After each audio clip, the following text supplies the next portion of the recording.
மாநில தலைவர் குப்புசாமி அண்ணாமலை ஒரு கருத்தை வெளியிட்டார். மீனவர்கள் நல்லவங்கள், அவங்க மேல இது தப்பில்லை, அவங்க நல்லபடியா போய் வராங்க. சில சமூக விரோதிகள் மீனவர் என்ற போர்வையில கடத்தல் செய்யறாங்க. அதை கடலோர பாதுகாப்பு பிரிவினர் பிடிக்கிறார்கள். அதையும் தாங்கள் இல்லை என்று மறுக்க முடியாதுன்னு சொல்றார். மற்ற மீனவ சொந்தங்கள் 200 ஆண்டு காலமாக எப்படி மீன் பிடிச்சார்களோ அப்படியே மீன் பிடிக்கிறார்கள். ஆனால் சில சமூக விரோதிகள் இதை பயன்படுத்தி தூண்டி விடுறார்கள் என்று நேற்று ஒரு குற்றச்சாட்டு. அது தொடர்பாக நீங்க எப்படி பாக்குறீங்க?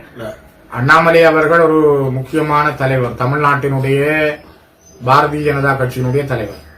அவருடைய கருத்துக்கள் மிக ஆழமானவை, தெளிவானவை. அவர் சொல்லுகின்ற சில விடயங்களில் உண்மைத்தன்மைகள் இருப்பதற்கான வாய்ப்புகள் உண்டு. ஆனால் இன்று கேரள கஞ்சா இந்த நாட்டுக்குள் வருவதென்று நாங்களும் பேசிக் கொள்கிறோம். போத வஸ்துக்கள் கடலால் தான் வருவதாக நாங்கள் பார்க்கிறோம். நாங்களும் இந்த விடயங்களை அறிந்து கொள்கிறோம், பத்திரிகை செய்திகளை பார்க்கிறோம். ஆகவே அண்ணாமலை அவர்கள் குறிப்பிடுகின்ற அந்த விடயம் தொடர்பிலும் நாங்கள் அதிகமான கரிசனை செலுத்த வேண்டும்.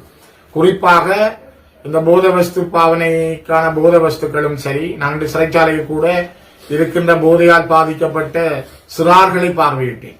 அவர்களுக்கான வெல்டிங் தொழில், பைப்லைனிங், கம்ப்யூட்டர் கிளாஸ் சிறைச்சாலையிலே வழங்கப்படுகிறது. யாழ்ப்பாண சிறைச்சாலை இலங்கையிலே எங்கேயுமே இல்லாத ஒரு திட்டத்தை தாங்கள் செய்வதாக சொன்னார்கள். ஆகவே இவ்வாறு கடலால் வருகின்ற கேரள கஞ்சா அல்லது போதை வசதி தொடர்பான விடயங்கள் தொடர்பிலே அதிகமாக எங்களுடைய பிள்ளைகள், எங்களுடைய குழந்தைகளும் சிறுவர்களும் பாதிக்கப்படுகிறார்கள். இந்த விடயம் தொடர்பில் அவர் கொண்டிருக்கிற கரிசனையில் நாங்கள் அக்கறை செலுத்துகிறோம். மீனவர்களுடைய தொழிலுக்கு அப்பால் இவ்வாறான கடத்தல்களில் ஈடுபடுவோரை கடற்படை கைது செய்வதும், அவர்கள் மீது வழக்குகளை தாக்கல் செய்வதும், அவர்களுக்கு மன்னிப்பு வழங்கக்கூடாது என்பதும் நியாயமானது. ஆனால் உண்மையாகவே மீனவ தொழிலில் கடற்படையிடம் சிக்கிக் கொண்டால் அது நியாயபூர்வமாக இருநாட்டு சட்டங்களுக்கும் உட்பட்ட வகையில், இலங்கையினுடைய சட்டத்துக்கும் இந்தியாவினுடைய சட்டத்துக்கும் உட்பட்ட வகையில் 2 நாடுகளின் உறவு நிலைகளின் அடிப்படையில் தீர்க்கப்பட வேண்டும் என்பதுதான் எங்களுடைய தெளிவான விருப்பம்.